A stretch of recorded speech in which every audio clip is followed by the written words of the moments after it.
In recent years, there's an organization across Mississippi called Mississippi Parents for Vaccine Rights, and I know that Danny has been a very avid supporter of this organization. As a supporter of the concept of parents for having these rights to make their own healthcare decisions, you're going to the Senate, the U.S. Senate.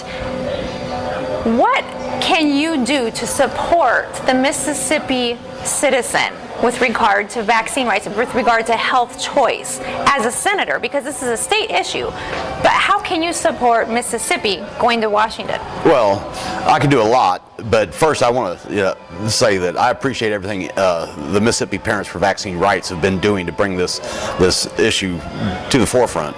As a senator, I can you've got the CDC, the Center for Disease Control.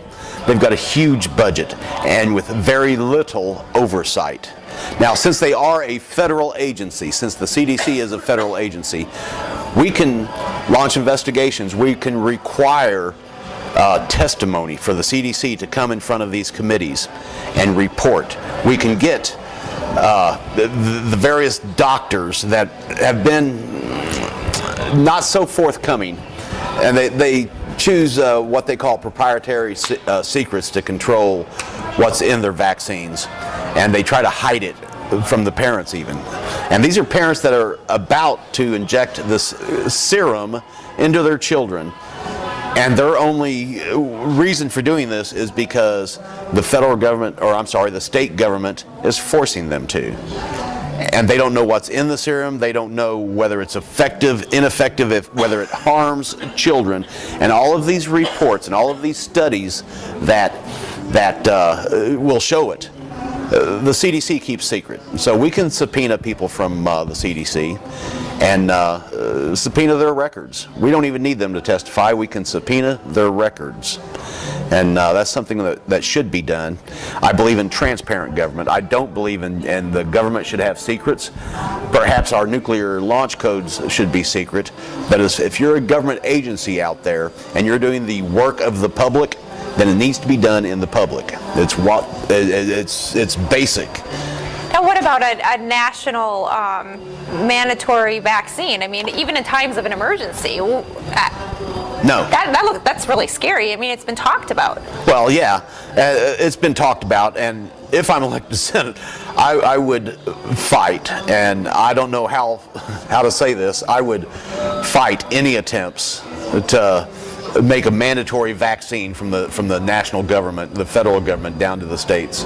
I would filibuster. It would just about come to blows, because I tell you what, no collection of other individuals can decide what serums are injected in my child's body. It's a healthcare decision. It's a healthcare decision, and if you think that these vaccines have to be injected into my child, then you better tell me what's in them, and I want to see all of the tests done. I want to see them all and judge for myself.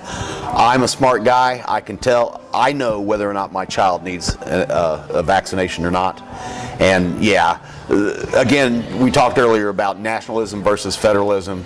No, the decision has to come from the state legislatures, and I would actually like to get the decision-making authority for which serums are injected into children. I'd like to get it away from the state legislature and put it back into the parents' hands.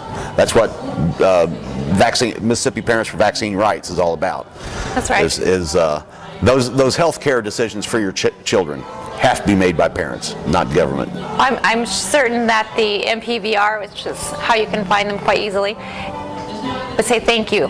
Thank you for your continued support, Danny. Well, I've been a follower of theirs for a long time, and I appreciate all the good work they do.